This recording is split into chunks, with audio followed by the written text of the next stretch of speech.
Insperity presents the Small Business Advocate Show with Jim Blasingame, brought to you by FedEx, CareerBuilder.com, and Palo Alto Software. This is a copyrighted production of Small Business Network, Inc., all rights reserved.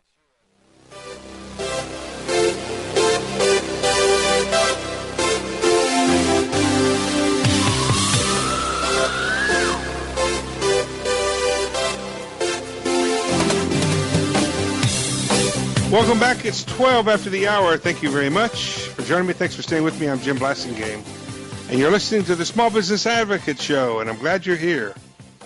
I'm glad Olalah Njenga is here, too, ladies and gentlemen. Olalah is our good friend, longtime Brain Trust member, the CEO of Yellowwood Group, which is an outstanding consulting firm over there in the Tidewater Piedmont area of North Carolina. She's based in Raleigh, got a brand new operation, new office opened up recently in Charlotte. She's just doing great. She's the author of 37 What Were They Thinking Moments in Marketing, and she's here to talk to us about that very subject. Olalah Njenga, welcome back to the show. Thank you so much for having me back, Jim. Always a pleasure. You're always welcome back here, Olalah. Okay, so I said in the previous segment, when I told the audience you were coming, when I warned them, I told them that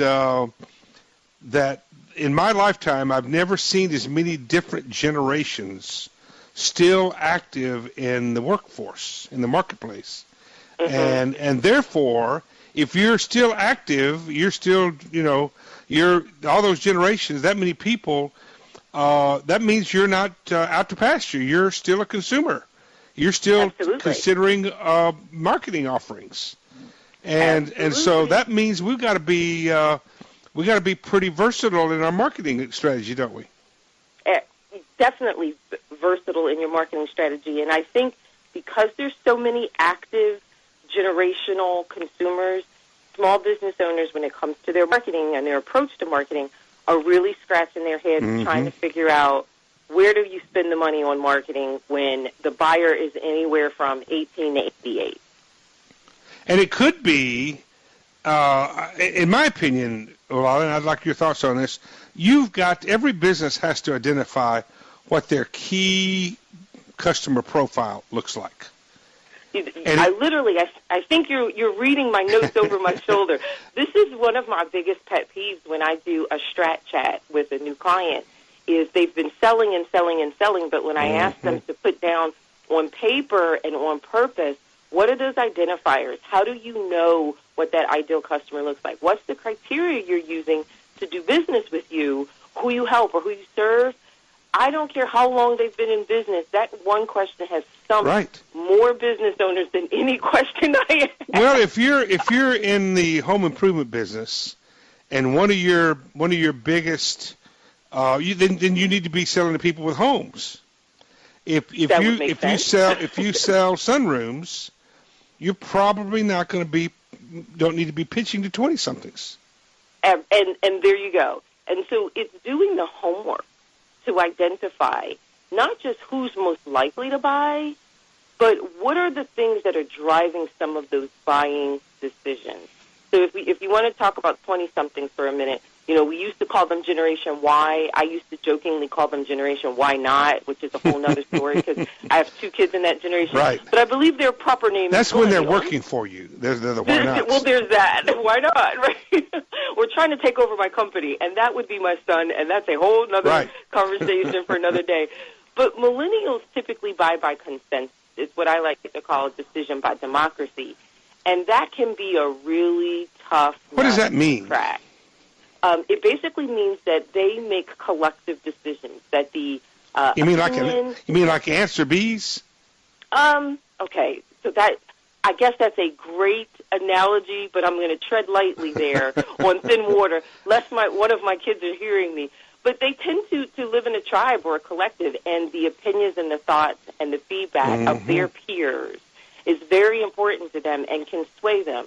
Now, with any conversation you talk about with regard to generation, there's always exceptions. So what we're going to talk about today is, kind of the mainstream. Right. Because I'm sure there'll be exceptions to that millennial thinking, but in general, that's what you're looking at. So when you're marketing to them, you really want to posture what you're doing around their friends, their peer groups, You know, how do you do that?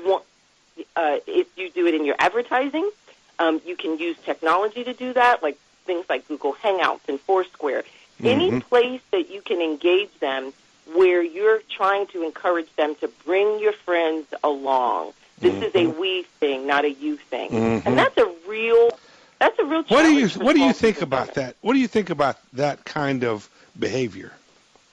Okay, so how do you want me to answer that? As a I want you to marketer or as a no. mom? Well, yeah, exactly.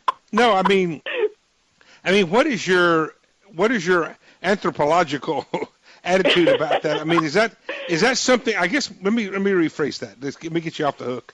Is that the kind of thing?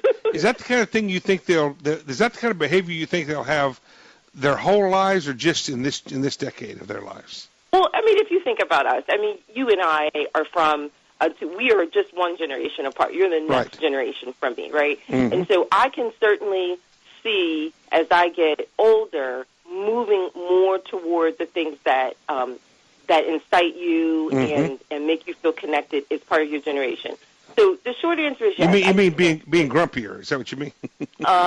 You know, you are just really on fire this morning. I should have really taken my Cheerios. Okay, all right.